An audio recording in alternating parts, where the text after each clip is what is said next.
The world we know today was forged in the fires of the First World War. Today in Super Extreme Binsley XXX's class we will learn about the escapades of World War I. The war lasted from 1914 to 1918. Let's examine our homie fanboy Europe's house in 1914. See here we've got Dad Germany and Mum France. They don't like each other because they often fight over this area called Alsace-Lorraine. Additionally, France lost to Germany in the Franco-Prussian War and Germany totally curbed them by crowning King Wilhelm I king of all Germans there. Also England and Austria-Hungary and Russia are the shore. Anyway, back to 1914, World War I is about to start. Whoa? Why? Well, there are 4 main reasons. Also BTW hand shot first. Main. M stands for militarization. Nearly all the states in Europe in 1914 were or had heavily militarized armies. This makes it easy to fight, I guess. A stands for alliances. Everyone was friends with someone, except for Switzerland because Switzerland has no friends, but because everyone had a friend that means they had to fight with them if there was a beatdown death match, so I guess Switzerland wins in the end. I stands for imperialism. Since the Berlin Conference, all the cool kids have had colonies. And sometimes kids get jealous and want more colonies. For example, the Moroccan Crisis in 1905 and 1906 was when France and Germany almost got into a war over a pile of sand called Morocco. You may have heard of it. N stands for nationalism. Because a lot of people in their country really liked their country, they were very nationalistic about it. This is why they probably thought war was a good thing. It is not. That is something they will learn after this very fun war though. As you can see, many things led to World War I and it was nearly unavoidable. But how did the war start? Well, it starts just like every one of my dating sims. A guy named Franz Ferdinand gets shot in the chest. Why is there a guy in every dating sim I've played with the name Franz Ferdinand? Anyway, Franz Ferdinand was an old dead guy that also happened to be the heir to the Austro-Hungarian throne. His daddy was named Franz Joseph too. Franz Ferdy was chillin' in his car in Sarajevo to promote his love of Slavs because Austro-Hungary had a lot Slavs because old Austria wanted to take over a lot of people. You see, the Serbs, a group of Balkan Slavs, well, not all of them were happy about being under Austrian rule. So a chillin' dude named Gavrilo Princip killed Franz. You should look up the story, it's pretty funny and has details I don't have time to get into. I have an incredible luncheon today with a guy named Skinner at noon. Austria blamed the Serbian government for sponsoring the assassination and the small country denied it, but they probably were totally fine with it anyway. So Austria sent a ton of demands that Serbia had to fulfill or there would be war. At first they were prepared to accept all these ridiculous claims until they received confirmation that Russia would support them, so they said, "Yeet, let's deny one of them, lol." And so Austria declared war on Serbia, who in turn declared war back, but then Russia declared war on Austria, so Austria declared war back, and then Germany had a promise to Austria that they'd help them out. It was called the blank check, and so Germany declared war on Russia and Russia did the same back, but then France was like, let's get back at Germany also, Russia is kind of our friend, and they declared war on Germany, who declared war back. Wow, that's a lot of damage. Now that everyone and their grandma has declared war, everyone begins to mobilize their troops. However, Germany has this plan called the Schlieffen Plan. They think that Russia will take a long time to mobilize because they're so big and slow, so they plan to march their troops through Belgium and Luxembourg to surprise the French and quickly take over Paris, then turn right back around and send all the troops to fight in Russia. It sounded brilliant. Except that they underestimated how fast Russia would mobilize and how fiercely the Belgians would resist. Because the Belgian response to invasion was fierce resistance, it slowed German advances. They still pushed deep into France, but never fully took every part of Belgium and especially never took Paris. This was also in part because Russia mobilized faster than expected. They were ready mid-France and Belgium invasion. So in the beginning of the war, the only thing defending Germany's east was one army. 1. This is the Battle of Tannenberg. 2 big Russian armies against 1 German army. Who wins? The Germans. How? 19th century encirclement tactics. Both of the Russian armies were separated, so the German army pushed forward to attack one before the other showed up from the south. The Germans under Generals Erich Ludendorff and Paul von Hindenburg performed a double encirclement with their outnumbered 8th Army against Russia's 1st Army and defeated them. They then went south a little and did the same thing to Russia's 2nd Army and defeated them as well. It's not surprising commanding officer Alexander Samsonov committed suicide in the woods shortly after. Don't forget, Germany was outnumbered the entire time. However, this was not the most important result of the Schlieffen Plan. Belgium was a neutral nation, and this super cool and dope island called Great Britain, who was kind of the strongest empire in the world at the time, was committed to protecting neutral nations. So because Germany invaded Belgium, the United Kingdom declared war on Germany and Austria-Hungary. Now the fun starts. Despite troubles in the east, and the new support from the British, Germany was still pushing into France. Germany even reached just within 20 miles of Paris. However, there was an opening in the German line, and the Allies, which is what France and Britain decided to call themselves, broke through and forced a minor German retreat. The Germans decided to dig in order to end the retreat, and the Allies did the same. From the coast of Belgium in the North Sea to the borders of Switzerland, there were now trenches in which both sides would spend the next 4 years at stalemate, barely making any advances.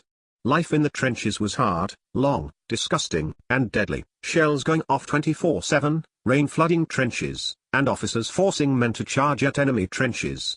The charging at enemy trenches was nearly suicide. However, both sides had machine guns, and when there's a line of people running at you and you've got a machine gun, they're probably not going to make it to you. Let's also quickly go over which goofs are running each of these countries. Russia's Tsar at this time is Tsar Nicholas II. Germany is now under Kaiser Wilhelm II, and Britain has King George V. And by the way, these three are all cousins. Austria-Hungary has the previously mentioned Franz Joseph II as king. France hasn't had a king since Napoleon III. The president at the time was Raymond Poincaré, but the general of the army for most of the war was Philippe Pétain. Serbia's leader was named Nikola Pasic. An important thing to note was uniforms. Most armies still used fancy uniforms befitting of 19th century armies. But this was a new kind of war, one that required new uniforms as well. Both sides had to invent helmets and adapt uniforms to help with trench life and the new weapons of warfare. For example, especially on the Western Front in trench-covered France, shrapnel was now used in newly invented machine guns. When shrapnel hit a human, it tore through bone and skin. This plus artillery shells being fired off constantly led armies to adapt helmets so that shrapnel from guns would bounce off and people could charge with their head tucked down, and just generally to protect a soldier's head. To finish up the Western Front, we need to talk about some innovations made in warfare on the front to try to end the stalemate. Most importantly is poison gas, first used at the Battle of Ypres by the Germans in 1915. Soon both sides were using it along the Western Front. At first there wasn't much of a way to stop it until the Germans invented a gas mask, and when the Allies found a dead German body wearing one, reverse-engineered it to make their own. Soon, poison gas became just as effective as charging trenches and corn soup. However, premature tanks were invented first by the British but later by the French, Germans, and others. Although they didn't do much except near the end of the war. Additionally, bi-wing planes were used for reconnaissance and dropping bombs on trenches. There were even dogfights above the trenches among enemy planes, though they were largely ineffective to the war. There are three major battles on the Western Front: the Marne, Verdun, and the Somme. The first Battle of the Marne, called so because it took place in 1914 near the Marne River in France. This was the decisive battle in which France and Britain broke through German lines, forcing a retreat which soon turned into the bloody trench warfare. Battle of Verdun, centered near the French town of Verdun. The battle lasted almost 10 months and casualties numbered more than the entire population of present-day Iceland for both sides. It was the longest battle in the war, and after the area exchanged hands over 16 times, France won the battle and secured the area in December of 1916. Battle of the Somme. The Battle of the Somme was situated near the Somme River in France and was mainly fought between the Germans and British as well as Britain overseas colonies. The battle occurred in 1916 from July to November and was the bloodiest battle of the war, with both Britain and Germany having casualties between 400,000 and 500,000. Just the first day alone the British suffered over 57,000 casualties. Unlike Verdun and the Marne, victory in the battle was inconclusive as no side made big enough gains or losses in territory. Italy, who was led by Vittorio Orlando, joined the side of the Allies in 1915, which surprised the Germans and the Austrians because before the war, Italy had been a close ally of both countries.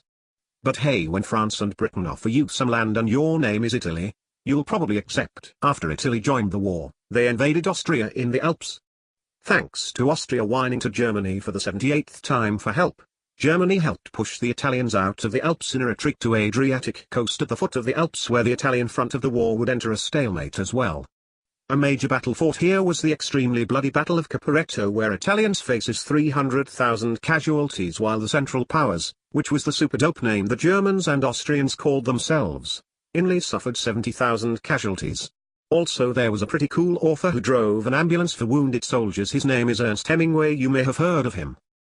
The Ottoman Empire, under Mehmed V, joined the war with the Central Powers in October of 1914 and invaded Russia through the Caucasus Mountains. This failed horribly because people from war-married places don't do well in cold mountains. They also tried to invade British-controlled Egypt through the Sinai Peninsula, but that didn't go well either.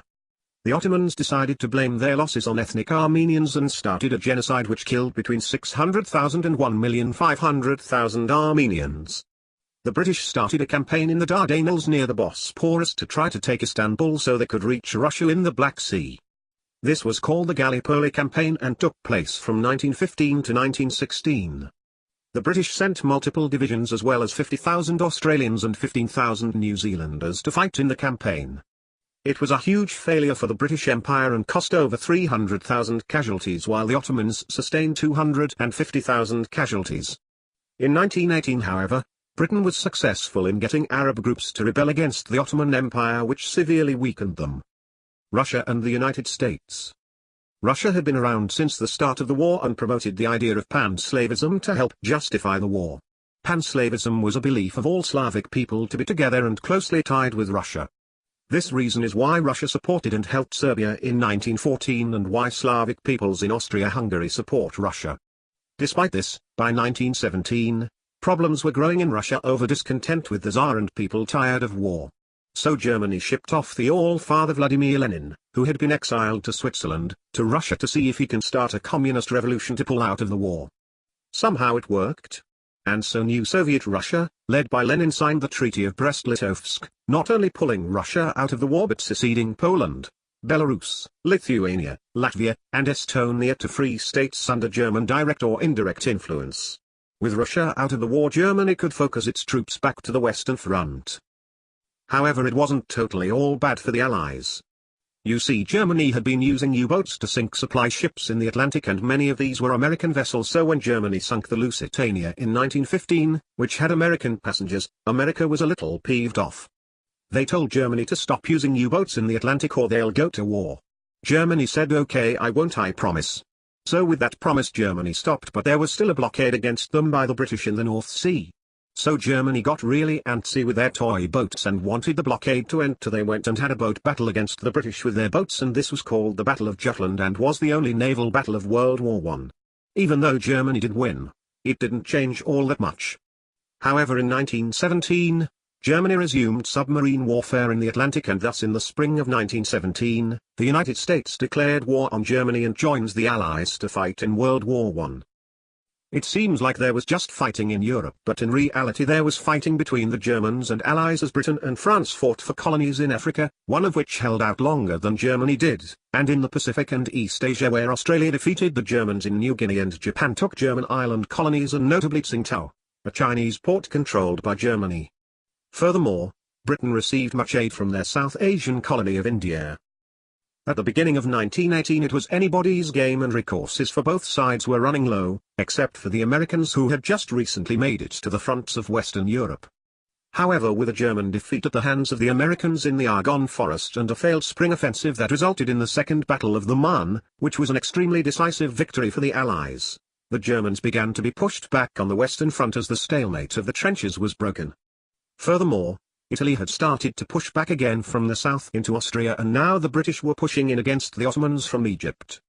The Central Powers were being pushed in on all fronts. Bulgaria had joined the Central Powers in 1915 to help invade Serbia and also helped invade Romania when they joined the Allies in 1916, however they contributed very little to the war and were the first to surrender in 1918. Next it was the crumbling empire of the Ottomans, followed by the torn Austro-Hungarian Empire. Finally, at 11 a.m. on the 11th day of November, 1918, Germany surrendered to the Allies, ending a war that had cost an upward of 20 million lives. World War I shaped human history for the following 100 years in every way possible. It changed war, the way people think about war, politics, and ways of life. It ended monarchies and created more conflicts. It is one of the world-changing events where history can be described in two ways, before World War I and after World War I. World War I shaped our political world today, and the scars are still there. Nearly every event between 1918 and now can be traced back to World War I. And thus the quote still stands. The world we know today was forged in the fires of the First World War.